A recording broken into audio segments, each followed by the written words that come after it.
Hi friends, మావాడి birthday అని కాసంకి రావడం జరిగింది. అయితే అందరూ లేడీస్ ఆషాఢం ఆఫర్స్ కదా, 50 రూపాయల చీరలు అనేసరికి మాకు ఆశ్చర్యం వేసి చూడటానికి వచ్చాం. 50 రూపాయలు చీర చూడండి ఫ్రెండ్స్, ఎలా ఉందో. 50 రూపాయలు 50 రూపాయలు నమ్మలేకపోతున్నాం. సరే ఓపెన్ చేయండి కొంచెం.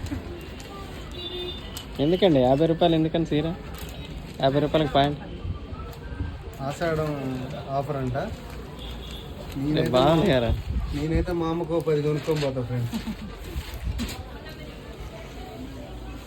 50 రూపాయలకి మసిగుడ్డ కూడా రావట్లే కదా. తీసుకుంటావా? తీసుకుంటా. ఒకటి తీసుకున్నా 50 అన్న. ఎక్కడ అడ్రస్ చెప్పరా మన సబ్స్క్రైబర్స్? పాల్వాన్సా అంబేద్కర్ సెంటర్ అండి, ఇంకా రిలయన్స్ స్మార్ట్ ముందు. తప్పకుండా రాగలరు. కాసం